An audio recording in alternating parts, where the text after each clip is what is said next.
രാവിലെ കതക് തുറന്ന് മുറ്റത്തോട്ടിറങ്ങിയപ്പോഴത്തേക്കും ഒരു പൊടി ഒന്നും ചെയ്യാനുള്ള ഒരു ഉത്സാഹം ഇല്ലായിരുന്നു. അതായത് കർമ്മങ്ങളെല്ലാം മൂടി കിടന്ന് നമുക്ക് ഈ മഴയുടെ ഒരു അന്തരീക്ഷം വരുമ്പോഴത്തേക്കും ഒരു ഊർജ്ജതക്കുറവല്ലെങ്കിലും സംഭവിക്കും. തണുത്ത കാലാവസ്ഥയല്ലേ, എവിടെയെങ്കിലും കിടന്നാൽ മതി എന്നുള്ള ഒരു മൂഡായിരിക്കും. അത് തന്നെയാണ് എനിക്കും. രാവിലെ തന്നെ എഴുന്നേറ്റ് വന്നപ്പോഴത്തേക്കും സിറ്റൗട്ട് മൊത്തത്തിൽ പൂച്ച അലങ്കോലമാക്കി വെച്ചിരുന്നു. അതായത് പൂച്ചകൾ കാൽപ്പാടുകളാക്കി മൊത്തം ഇട്ടിരിക്കുന്നു. വെള്ള ടൈലും കൂടെ ആയതുകൊണ്ട് നല്ലതുപോലെ നമുക്ക് കാണാൻ പറ്റും. നമ്മളെല്ലാം തുറന്ന് കിടക്കുന്ന സ്ഥലമായതുകൊണ്ട്, അതായത് മതിലൊന്നുമില്ല, അതുകൊണ്ട് പെട്ടെന്ന് പൂച്ചകൾക്ക് ഓടിക്കയറി മഴയത്ത് കിടക്കാനൊരു സൗകര്യം തന്നെയാണ് സിറ്റൗട്ട്. അന്നേരം അവിടെ കയറി കിടക്കുന്നതിൻ്റെ പാടുകൾ മൊത്തത്തിലുണ്ട്. അത് മൊത്തം വൃത്തിയാക്കലാണ് രാവിലത്തെ എൻ്റെ ആദ്യത്തെ ജോലി എന്ന് പറയുന്നത്. പിന്നെ അതിന് ശേഷമാണ് ഞാൻ അടുക്കളയിലോട്ട് കയറുന്നത്. അടുക്കളയിൽ കയറി രാവിലത്തെ കറി പരിപാടി നോക്കി. രാവിലെ കിഴങ്ങ് കറിയാണ് വെച്ചത്. കിഴങ്ങ് കറി ശരിയായി. പിന്നെ ഭൂരി നേരത്തെ തന്നെ ചുട്ടു വെച്ചായിരുന്നു. ഇന്ന് ഒരു 9-9:30 മണി ആയപ്പോഴത്തേക്കും ഞാൻ കാപ്പി കഴിച്ചു. ഭൂരിയും കിഴങ്ങ് കറിയുമാണ് ഇന്ന് കാപ്പിക്ക് എടുത്തത്. അതിന് 10-11 മണിയൊക്കെ ആയപ്പോഴത്തേക്കും കാപ്പി കുടിയൊക്കെ കഴിഞ്ഞ് പുള്ളി റെസ്റ്റ് എടുക്കുകയാണ്. അതായത് ഫോണും കണ്ടാണ് വീട്ടിൽ നിൽക്കുന്ന ദിവസം റെസ്റ്റ് എടുക്കുന്നത്. നല്ല രീതിയിൽ ഫോൺ കാണലാണ്.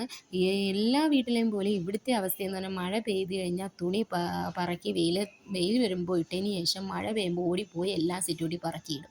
ഇതാണ് ഇവിടുത്തെ ജോലി. പിന്നെ അതിനുശേഷം 10-11 മണിയായപ്പോൾ എൻ്റെ വാപ്പ വീട്ടിൽ നിന്ന് മീൻ കൊണ്ടുവന്നായിരുന്നു. കൊച്ചയില കുഞ്ഞും കരിമീനുമാണ് കറിക്ക് കൊണ്ടുവന്നത്. അത് നാളത്തേക്കാണ് 10-12 മണിക്ക് കൊണ്ടുവന്നത്. നമ്മൾ കണ്ടിച്ചെഴുതി വയ്ക്കും. ഇന്ന് ചോറും മീൻ കറിയും പുളിയമ്പളവും പച്ചമോരുമാണ് ഉച്ചലത്തേക്ക് ശരിയാക്കി വെച്ചത്. നമ്മൾ 12 മണിയൊക്കെ ആകുമ്പോഴത്തേക്കും നമ്മൾ ജോലിയൊക്കെ ഒതുങ്ങും.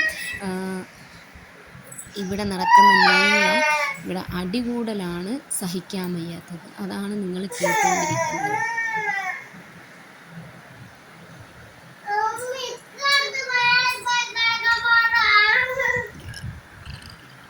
ജോലിയെല്ലാം ഒതുങ്ങിയ ശേഷം 2 മണിയായപ്പോൾ എൻ്റെ ജോലിയിലേക്ക് ഞാൻ കടന്നു. പാലൊഴുപ്പിനാണ് പോകുന്നത് ഞാൻ. അതായത് പശുവും പാല് ഫാമിൽ നിന്ന് എടുത്തുകൊണ്ട് വന്ന് കച്ചവടമാണ്. പാലും മുട്ടയും ഉണ്ട്.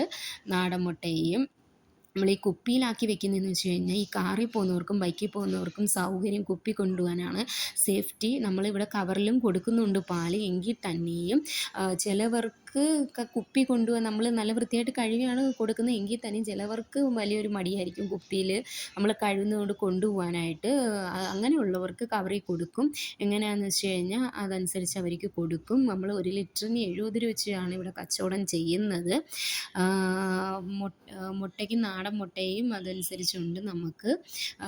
ആവശ്യക്കാർ ഇതുവഴി നമുക്ക് ഏതായാലും നല്ല കച്ചവടം ഉണ്ട്. എന്നാലും കുഴപ്പമില്ല എന്ന് മാത്രമേ നമുക്ക് പറയാൻ പറ്റത്തുള്ളൂ. അത് നാടൻ പശുവും പാലാണ്. പശുവും പാലും നാടൻ മുട്ടയും താറാമുട്ടയും കോഴിമുട്ടയുമാണ് കച്ചവടം ചെയ്യുന്നത്. രാത്രിയിൽ പിള്ളേർക്ക് കാപ്പിക്ക് മുട്ട ബുൾസൈ അടിച്ച് കൊടുത്തു. പിന്നെ ചപ്പാത്തിയുമായിരുന്നു കാപ്പി. നിഹാന ഇങ്ങനെ ടിവിയും കണ്ട് സിനിമയും കണ്ട് മമ്മൂട്ടിയുടെ കാപ്പി കഴിക്കുകയാണ്. അതിൽ ലയിച്ചിരിക്കുകയാണ്. ഇതാണ് സ്കൂളില്ലാത്ത ഒരു ദിവസത്തെ മൊത്തത്തിലുള്ള റൊട്ടീൻ.